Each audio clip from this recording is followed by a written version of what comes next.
Hey everyone, it's TK Friday again, my favorite day of the week, and I hope it's yours too. Today it's precision adjustments beyond AI. Now what does that mean? I'll tell you in a minute. Stay tuned.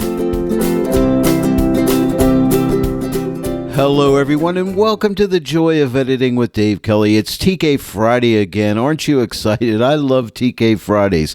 Today I'm going to show you something a little different. This is not going to be a full edit. This episode is called Precision Adjustments Beyond AI because what I want to do is leverage the object selection tool inside of Photoshop and combine that with the power of the TK8 plugin for Photoshop. You see where I'm going here? Object selection, AI, TK8.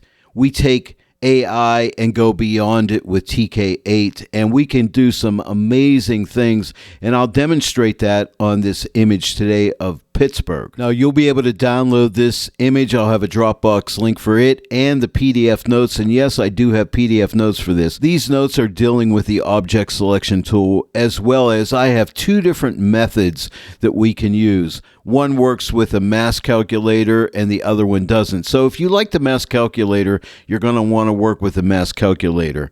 And if you're not into the mask calculator as much, you may want to use method 2. It's easy to use too. It works with the mask tool. I have two methods for you. And I also have some notes on how to refine your initial object selection because sometimes it doesn't get everything that you want or it gets too much. So sometimes you need to add to that selection or subtract from that selection. And these notes deal with that and tell you how to do that. As well as during the tutorial, I'll be explaining what I'm doing. But you'll have these notes as a reference, so you definitely want to download them. If you don't yet own the TK8 plugin for Photoshop, it's only $29. Why don't you pick it up and then follow along with me on every TK Friday, get those PDF notes, and we will learn together. Just click on my affiliate link in the description below this video. It'll take you to the TK8 web store where you can purchase videos and so on. But use my promo code DK15 and save 15% off your entire purchase. Now this image right now, you're seeing I've made a lot of adjustments and I've used the object selection tool and the TK8 plugin for Photoshop for all of these adjustments. Now here is the before and here is the after. And I chose this image in particular because it has a lot of buildings and I wanted to just grab individual buildings and they all need different adjustments, okay? And this is where this type of adjustment works. When you have a certain part of the image that requires some special attention, like a mountain or buildings in a city or a model, like if you're doing a model photo shoot or something like that.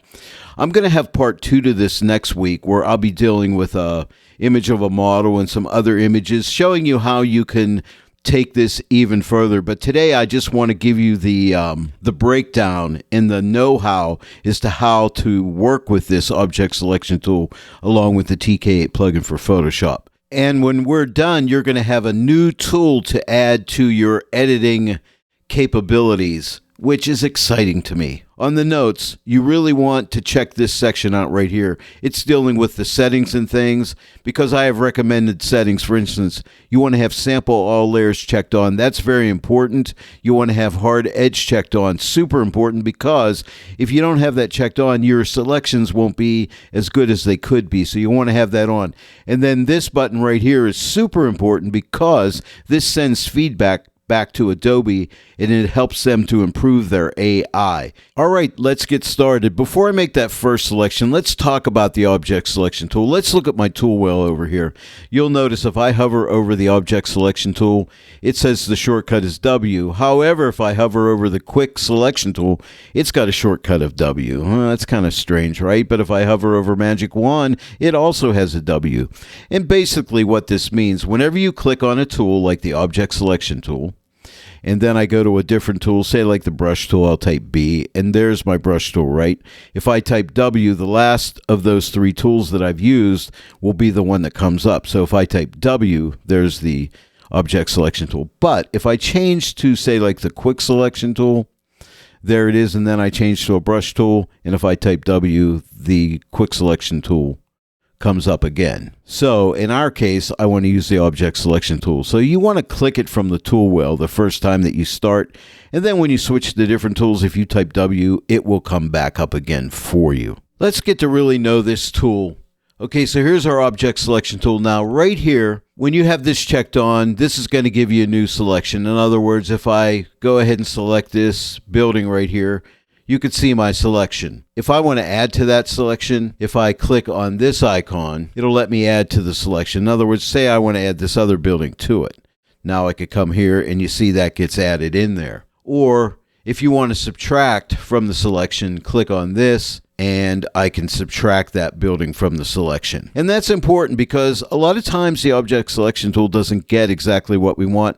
Like say, for instance, if I want to subtract this area right here, I'm in that subtract mode, so it'll take it off. And by the way, this is for intersecting selections. I don't use that too often. I'm not going to get into that right now. But I personally like to use this one for a new selection. And then I use shortcuts. So I can make any selection. If I want to add to a selection, hold your shift key down, and this is for both Mac and PC. Hold your shift key down, and then you can add to a selection. If you wanted to subtract from a selection, on a Mac, you would hold your Option key down, or on a PC, your Alt key, and drag as you're holding it down, and that will subtract from the selection. And then take a look right here. Right now, I'm set for a rectangle, but I can also set it up for lasso. And I use both modes. Sometimes lasso is the right choice. Sometimes rectangle is. It really depends. So know that you could change the mode here to rectangle or lasso. Now this is important. Have sample all layers checked. Do not mess this one up. Have that checked. Because if you don't, when I show you my second method, the second method won't work unless that is checked. So keep that checked on at all times. And then hard edge. You can have a hard or a soft edge. If you check this off, you'll get a soft edge selection. I recommend hard edge, especially when you're working with luminosity masks or color masks, any type of mask. You're going to get better selections, so make sure you have that on. And here's where you send feedback to Adobe. So you click on this, and it says, are you satisfied with your result? You can click yes.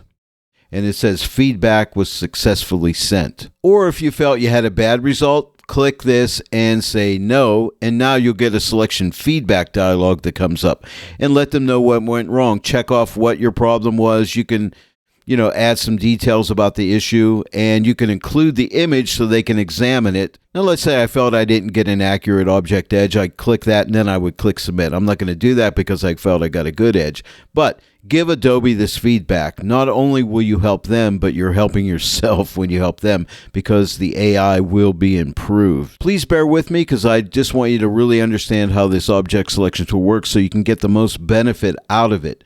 But let's come up to this gear icon. See right here where it says Object Subtract. If you have this checked off and you come down here and hold your Alt or Option key down and say you want to subtract this little portion off here, if I go like this and drag around here with the rectangle tool, it takes a big chunk out of the building. I'm going to do a Command or Control Z just to undo that. But if you come up and check that on, now it's going to look for edges. So now when I hold the Shift or Option key down, watch, it'll grab the edges and just take away what it needs. Or this little thing right here, I could take this off. And this flag, I can even come here and grab that flag and it takes it off. So that's an important one. You want to make sure that's on. Now, Object Finder deals with this Object Finder here. When you check it on, it's going to find all the objects that it feels are in this image. Now, it's up to Adobe's AI to determine that.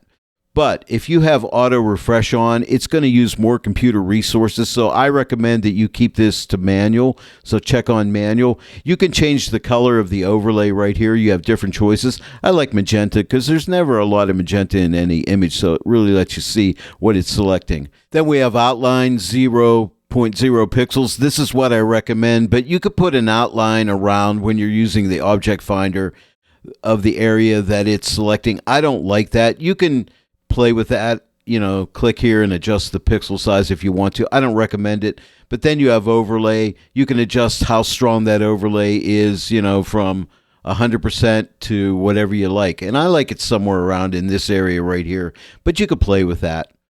And then you have a choice where you could auto show overlay. That's what I like. But you also have always show overlay or never show overlay. I recommend auto show overlay. Now let's look at the Object Finder. It's a very cool tool. But first off, let me get rid of my selection by clicking right here on the combo panel. And let's turn on Object Finder. Now I have mine set where it doesn't refresh itself automatically, which is what I recommend. So click this icon and you can see the little arrows are spinning now. That means it's looking for the objects. So it's finding objects for you. And then when you hover over areas, like there's the sky, here's this building, and whatever objects the AI is finding, that's the ones that will show up. It won't find them all. This is where the object selection tool comes in, because a lot of times it's not finding the ones that I want. Like I'm going to work on this building and this building. I'll definitely use this building. For this building, I could go ahead and select it. Now, here's how you select it. Once you hover over it and you see the magenta over it, just click on it, and that makes the selection. Now, it didn't get this part. If I wanted to add this part, then now with my object selection tool, I would hold my shift key down and just drag over here, and now that's added to the selection. And if I wanted this little piece, hold the shift key down, and now I can grab it.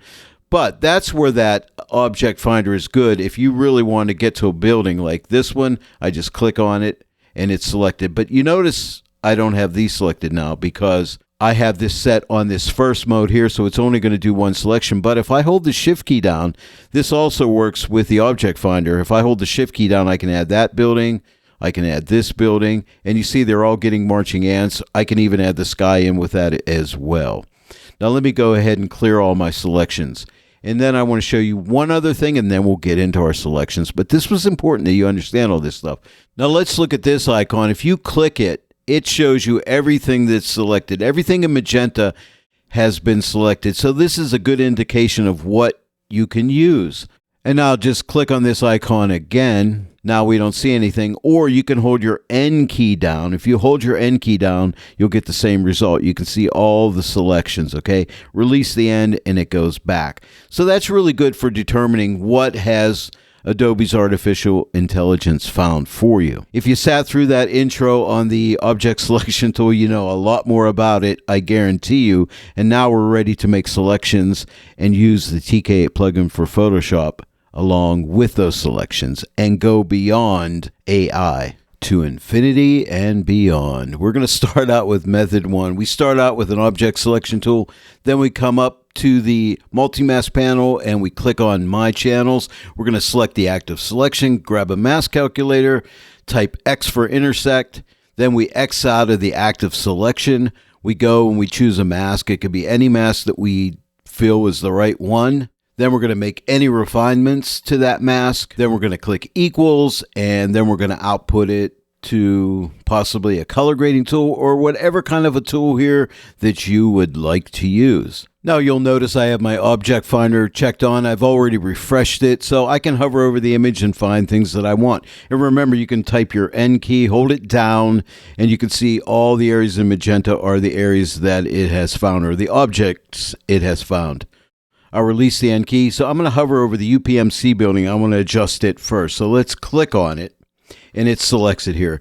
Now, if you don't want to see this magenta here, we can just uncheck this Object Finder. I like to do that because sometimes that irritates me. And now it's picked up some areas down here that I don't want, like over in here and this right up in here. So if I hold my Shift or Option key down, I can subtract from this selection like that, and see that removes it. Now, the reason I picked this building, by the way, it's very low contrast. I'd like to darken it up, but I want to protect the lights inside of this building because I think they look cool, and I want to protect this sign up here as well.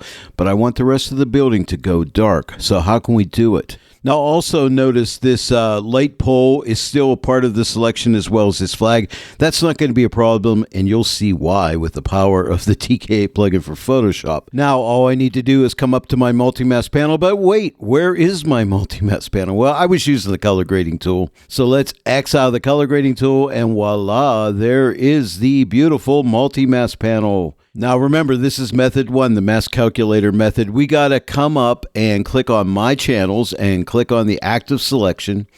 Then we simply, and look at our beautiful selection. It's done a great job. All we need to do is click on the mask calculator and click X for intersect, X out of the active selection here. And then we have to decide what kind of a mask do we want. Now, I'm thinking for this building, I think a luminosity mask will work the best because it has a lot of dark tones, and I really want to darken down the dark tones even more because it looks kind of gray and it just doesn't look good. This was an overcast day, but I can make this look better. So what I'll do is click on the luminosity masks, and I need to find a mask that's going to work. I'm going to start with like a Darks 3, and that's a pretty good selection. Let's see what a Darks 4 looks like. Okay, a Darks 4 is good. Now remember, these darker areas in here will be the lights because we're generating a mask. Remember that. But I think I need to refine it. So let's click on levels. It's my favorite tool for refining a mask, and take the highlight slider and drag it to the left and lighten that up so it'll take a stronger effect. So I'm going to lighten up to about here, and I'll take the shadow slider and drag it to the right just to tighten it up. And those little darker lights get even darker. And then I'll just take the midtone slider and drag it a little bit more to the left to lighten that selection up even more. And I think right there. But you notice like the UPMC is black. It's not going to get any adjustment. Now, if you get too aggressive here and you start losing detail in here, that's not a good thing. So you don't want to overdo these refinements. Don't worry about the rest of the image, because next we click equals and watch what happens. Now we just have the UPMC building, but notice the light poles are black, the flag is black, and that's what I meant by the power of the TK8 plugin for Photoshop. I'm only dealing with really dark tones, and those items are not dark tones, so we don't have to worry about them. And now we're just going to simply output this to, I'm going to use a color grading tool. And let's make an adjustment. I'm going to start with midtones, click on the midtone block, and I'm just going to drag it back to maybe right about here, and now click on shadows and drag it to the left to darken up those shadows. I don't want to go too much. I don't want to lose any detail down in here, but let's take a look. Here is the before and here's the after, but doesn't that look much better?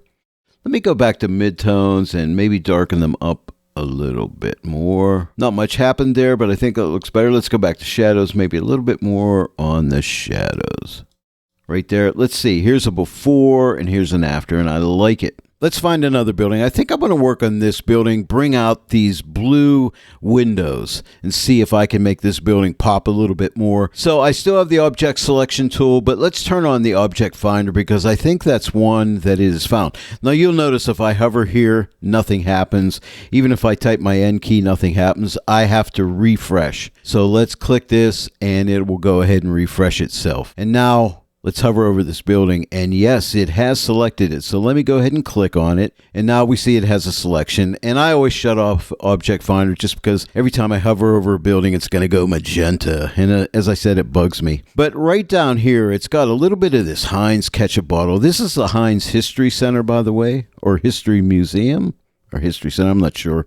One of those. Hold the Option or Alt key down and we'll deselect that little piece of the Heinz bottle right there. Now, I'm not worrying about this red neon sign here or these areas in here because I'm going to be selecting the windows, and the windows are colored blue, so I can use a color mask. And the color mask, when I select blue, it won't add red to the selection, or this area should not get picked up in the selection either. If I wasn't using a color mask, then I would have to think differently about these areas, but I'm not. So let's X out of the color grading tool. You can see we have a selection with the selection indicator, and this is also a selection indicator that you see around the combo panel. We're still on method 1, so let's come up and click on My Channels, click the Active Selection, Mask Calculator, X for Intersect, X out of the active selection, grab a color mask, and find a color that represents the windows. And I think, like right here should do it. Click OK. And it looks pretty dark, right? But that's not a problem. Take this brightness slider and adjust it to the right. It's going to get lighter. And don't worry, I also have some other tools I can use, right? Like my levels adjustment.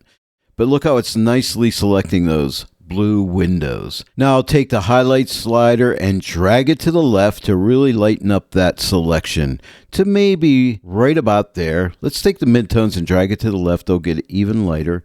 And I can take my shadow slider and drag it to the right and just tighten up that selection. And now click equals, and look how we selected that. And you see that red neon sign is not selected. So that's cool. And now let's output this. I'm going to output this to a color grading tool. I could use a hue saturation adjustment if I wanted, but I think the color grading tool is good because I may want to lighten those windows up. So let's go ahead and click on the midtone block, and let's see what happens if I lighten up the midtones. But look how those windows start to lighten up. Isn't that neat? And now we could shift them more into blue by taking this block and dragging it into blue. You know, I could really over exaggerate them if I wanted to, but hey, I want to keep it realistic. But we'll go maybe a little overboard here for artistic purposes. But let's take a look. Here is the before and here is the after. Now on this Heinz History Center, I'd like to maybe darken it and bring out the red tones a little bit more. I don't recall the object finder finding this building, so I'm just going to use the object selection tool to get it. And I'm in the rectangle mode, so I'm just going to go like this and select this area and see what kind of a job we get.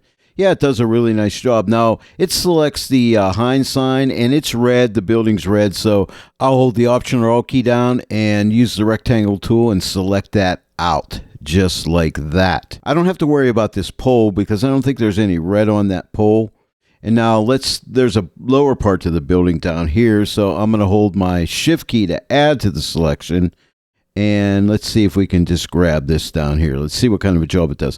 Okay, it overshoots over this way. I'll be using a color mask so I don't have to worry about the gray area, but the red area, I don't think that's part of the building. Hold my Alt or Option key and just get rid of that right there. There's a sign right here. There's a little bit of red in that sign, so let me get rid of that as well right here, unless I want that red to come up. But I don't, so that's removed. I don't have to worry about these poles or these other signs in here. That they're going to be just fine. And is that part of the Heinz History Center back there? Well, it's red and it could come up as well. I think that's going to be okay. And now you know the drill. Now I got a color grading tool in the way, so X out of the color grading tool, my channels, active selection, mask calculator, X to intersect, X out of the active selection, grab a color mask tool here and select a color that represents this building right here. Click OK. There's my selection. It's really dark, but not a problem because I have a brightness slider. I can adjust this and make this a lot lighter.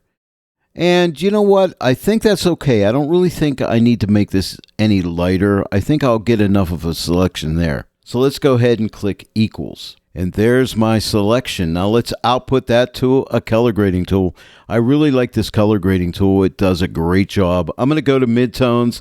I'll start by darkening the midtones, like right about there. And let's shift those into the red. Maybe even more, maybe right around there. And let's go to shadows. Let me see if I can get any effect with the with the shadows. I can get a lot of effect because those are darker tones. Maybe right around there. I may be too red, so let's go back to midtones and just pull this back a little bit like that. Now let's take a look. Here's the before and here's the after. And now look how I get really nice separation between this building and this building. And now you just have to pick and choose what buildings you want to work with. I actually worked with all of them in my edit, but I'm not going to take the time and do them all. But in your free time, use this image to practice this technique. I went ahead and zoomed in just so you can see how beautiful these selections are. You can't even tell, right? And remember, I did these windows up on this building. But look how great those selections are. Pretty amazing. Well, that was method 1, and hopefully you understand how that works with the mask calculator. Now let's move on to method 2. And after I show you both of these techniques, let me know in the comments section which one you like the best, which one you think you'll be using. Let's take a look at this method. We're going to start out by choosing a mask of choice. We're going to refine that mask. We're going to click the double arrow icon to go back to the original image. In other words, we're originally going to see a mask. When we click this button, we'll see the actual image back. We're going to grab the object selection tool and make a selection. We're going to click that same double arrow icon to get back to the mask. We're going to use the mask tool. We're going to, after you click this, you're going to get feather selection. This dialog opens up. Click cancel because we don't want to add a feather radius to it. And then we're going to output it to the adjustment of choice. Now for this method, we're going to do things different. We're going to generate a mask first, but we got to determine which building we want to work to base our mask calculation off of. And I think it's going to be this building right here. So what we're going to do is X out of the color grading tool. And I think I'm going to use a luminosity mask because what I want to do is darken up the shadows, and that'll make the texture of this building start to pop. So we'll click on the luminosity masks and we're going to get a dark mask. Let's try darks 3 first. Okay, that's not bad. Let's try darks 4. Not bad either. I'm just looking for the lighter areas in here. Now, what I'll do is get a levels adjustment, and let's lighten up those lighter areas, which really represent the darker areas. Remember, we're making a mask. So I'm going to come like this, and now I'll tighten it up by dragging the slider into the right, the shadow slider, like that. I'll take the midtone slider and drag it into the left to lighten those up even more. And I'll take the highlight slider and drag it more into the left, and maybe move the shadow slider a little bit more to the right. And look, I'm making a really nice selection. So far, so good. Now, the next step is to click the double arrow icon. Now we can see the image. I think this building was one of the ones that the Object Finder found. So let's click on Object Finder. Now, we do have to still refresh it. And now we can hover over this building. And yes, it is one. So I'm going to left click with my mouse on this building. And you can see by the marching ants that it has selected it. Let's shut off the Object Finder. By the way, the reason I use the manual refresh is I find that every time you do anything like turn a layer on or off or whatever you do, the Object Finder is constantly looking for any changes. So that's what I mean by using a lot of computer resources. It'll slow Photoshop down. And then really look over the object selection. You know, the same thing holds true here. If it's selected too much, like it's selected too much of this area, I don't really have to worry because it's not real dark, but I'll show you. I'll hold my Option or Alt key down and just deselect this area right here. But you need to do that. And also like right over here, I'm on a Mac, so I'll hold my Option key down and click and drag and remove this from the selection. Now the next step is to come here on the multi-mask panel and click the double arrow icon and go back to the mask view. And then all we need to do is click on the mask icon, just like so. And remember, we don't want any feathering, so click cancel, and there's our selection. And now we need to output it. I'm going to output it. Remember, I want to darken the darkest area, so I'm going to output it to a curves adjustment layer and click on this multiply blend mode icon. And like magic, I just darkened up that darker area. So take a look. Here is the before and here's the after. But see all that texture that has popped out in there? What can we work on next? How about this building right here? Let me bring up the windows in this building. We'll make them a little more saturated, maybe a little bit lighter. So let's find the proper mask for that. And that's going to be a color mask. I find I use the color mask a lot. If you have color in something you want to select, always choose the color mask. It's going to be your best choice. Let me go ahead and zoom in so we can really see what we're doing here. And this helps, zooming in. It really does, because we want to pick the color in here. So let's grab a color mask, click on the color mask icon, and let's click like right here. That's going to represent that color tone. Click OK. And look, there's a real nice selection there, only it's really dark. We need to lighten it up. So we have the brightness slider, so let's bring that brightness slider up to about here. I want it even lighter, so I'm going to use the levels adjustment to get it, and I'll take the highlight slider and drag it into the left to lighten those up like that. You don't want to go too crazy and lose all that texture. You're not going to get a good mask out of that. It's not going to look good. But you want to maintain that texture. Get it as light as you can, but maintain texture when you do it. Something like that. And the blacks are really good, but I could drag this shadow slider to the right a little bit to make sure that I'm only selecting the windows. Now remember, we're doing method 2, so we need to come up here and click the double arrow so we can see the image, and now we need to select the building. And if I recall correctly, the Object Finder found it, so let's click on the Object Finder and refresh it. Hover over this building, and yes, it's got it. So click on it, and you'll see there's our marching ants.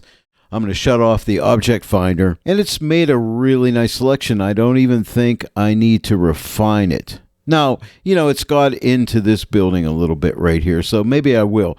I'll hold my Option key down and just deselect this section right here. Let's see. Now I got to get it again. I didn't do such a good job there. Now I've got it. I don't have to worry about this because it's not going to be blue, and remember, I used a color mask. Now we have to switch back to the mask view by clicking the double arrow icons, and there's our selection. Now we're going to mask the mask, so click on the mask icon. We don't want any feathering. Click cancel, that way we won't get feathering, and there's our selection. Now you can see this is white up here. I don't think that's going to hurt anything, but look, you have tools here. You have this black brush. I can take this brush, make it smaller. I'm at 10% opacity, which is not good. I'll type my 0 key to get to 100% opacity, and I can erase this off of here. As I said, that wouldn't have hurt a thing, but, you know, if we want to get nitpicky, we can get nitpicky. Now we need to output this, and I think a color grading tool again will work. You know, I could use hue saturation, but I can lighten those windows up better with a color grading tool, so I'm going to use that. So click on the color grading tool. And now let's try the mid-tone block. I always like to try it first, so click on that, and we'll drag this to the right. Lighten up those windows, and let's shift them into blue. Look at that. We can make them as blue as we want. You know, we can change the tint by moving this around. But I think they look sort of similar to this color right here. And check this out. Here is the before, and here is the after. And we could zoom in. Let's zoom in and take a look. Look how good that selection is. Here is the before, and here is the after. Just like that. Let me zoom back out. Let's do one more for method 2. And we can even do something like the sky. This is a different way of doing the sky, but let's see what we can do here. It's fun to do things different ways. You can mix things up a bit. And all I want to do to the sky is darken the darkest clouds just to add a little bit more contrast and to shift the dark parts a little to the blue side. Now, normally I would, select the sky and then throw like a mids 3 mask on it and do an adjustment, but I'll do it a little bit different here. Again, just to mix it up. Everything doesn't always have to be done the same way. Let me get rid of this color grading tool so we can see the multi-mask panel. I'll click the X and I'm going to click on the luminosity mask icon. Now, normally I use like a mids 3 and I'll put it to a color grading tool. But I'm going to do it different. This time, I'm going to go into darks. Let's try darks 1. I'm just trying to find those darkest clouds. That's darks 1, not bad. Let's try darks 2. I think darks 2 is going to be good, and I don't even think I need to adjust it. I'm just going to leave it just the way it is. In method 2, our next step is to click the double arrow icon. Now, you may be thinking, hey, Dave, why don't you just click on the sky icon? Okay, let me do it. I'm going to show you something, though. I'm going to click on the sky icon, and you notice I get this message. A group layer cannot be the active layer for this function. Do this. Make a non-group layer the active layer before clicking this button. I'm just going to click OK. The behind the scenes of TK8, it's making these group layers here. You see here TK mask. This is all done under the hood. We're seeing it here, but we cannot make that sky selection on a group layer. But we can do it with the Object Finder or the Object Selection tool. But in this case, the Object Finder will do a really good job of finding the sky. Right now I have a brush tool, so if I type W, my Object Selection tool comes up. Let's check on Object Finder and refresh it. Hover over the sky and there it is, so click on it. And just like that, our sky is selected. See the marching ants? Let's shut off the Object Finder to get rid of the red overlay. Click the double arrow icon. We're back to the mask. Now we're going to click on the mask icon and click cancel. We don't want any feathering. And there we go. Now you can see there's a little bit of the building selected in here, but that's okay because it's going to feather nicely, and that's fine. Now we need to output it. I'm going to output it to a color grading tool. And the reason I'm doing that, I want to darken, but I also want to add some color grading. I want to add some blue to the dark clouds. So I'm going to click on the mid-tone block, darken up those clouds a good bit, something like that. Here's the before and here's the after. More contrast now, and then just shift this into the blues a little bit, not too much, maybe right about there. Here is the before, and here is the after. Well, there it is, everyone. Precision adjustments beyond AI. Don't forget to download the image and the PDF notes and try both methods. See which one you like the best, and let me know in the comments section below which one you like the best. If you enjoyed my tutorial today, please give it a like, give it a share, and subscribe to the channel if you're not yet subscribed, and click that bell notification icon. Every time I upload a new tutorial, you'll get notified about it. I want to thank each and every one of you for joining me today in the Joy of Editing with Dave Kelly, and I'll see you all right here next time. But until then, happy editing!